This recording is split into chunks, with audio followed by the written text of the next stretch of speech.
"20 years after atomic Armageddon isn't a great time to be a Muscovite.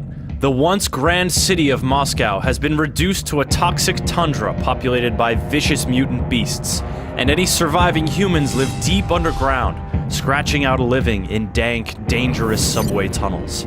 The world of Metro 2033 is a grim one, and your claustrophobic travels are saturated with an oppressive atmosphere that paints a truly bleak picture of man's subterranean existence.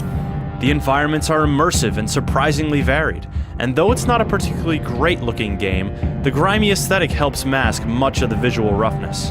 Between bloodthirsty beasts and hostile humans, staying alive can be challenging, but you have a unique and interesting array of weapons at your disposal. While they're certainly up to the task, the shooting and movement mechanics can feel a bit dated, and the enemy AI isn't very sharp.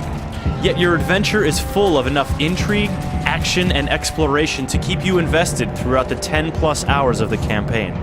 Metro 2033 may not keep pace with the best shooters on the market, but it is a fresh and entertaining new adventure into the post-apocalyptic future.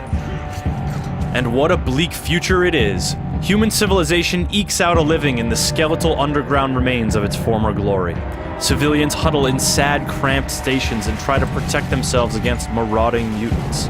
Depression and poverty practically drip from the walls, yet flickers of human spirit still burn bright. Thank you for saving my son.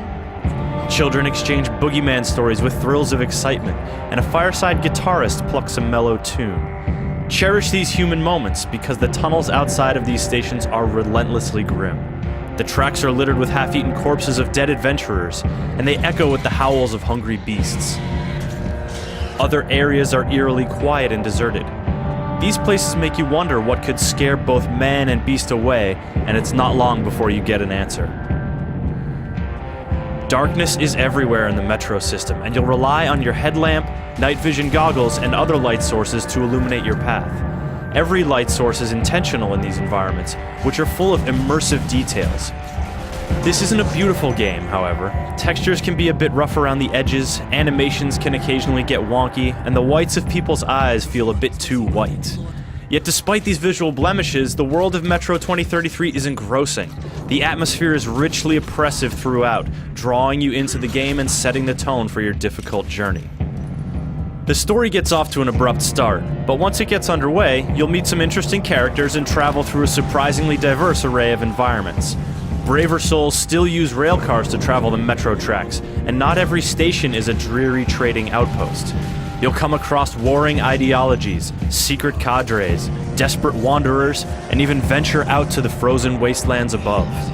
There is some vague exposition that keeps the story from really coalescing, but by patching together information gleaned by observing environmental clues and eavesdropping on conversations, you really come to appreciate this intriguing world and your place in it.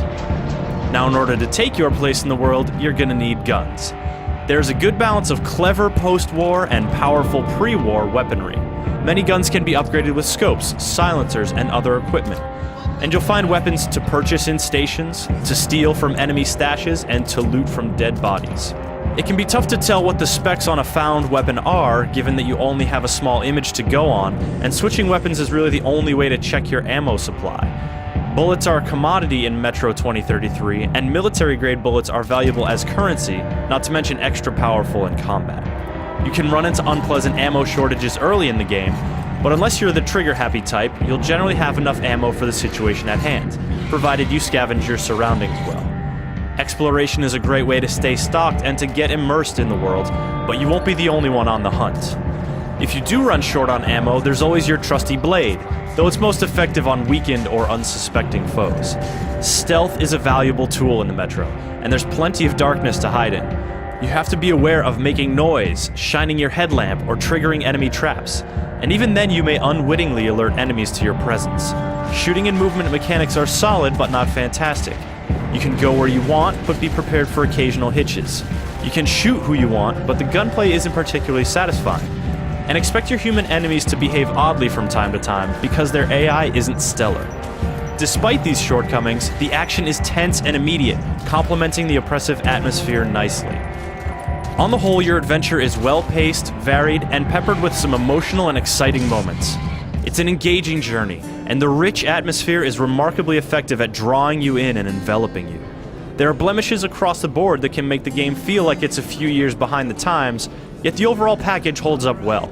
Metro 2033 is a dark, atmospheric adventure through the husk of a ruined world, one that is unique and rewarding enough to warrant exploration for those intrepid enough to brave its dangerous depths.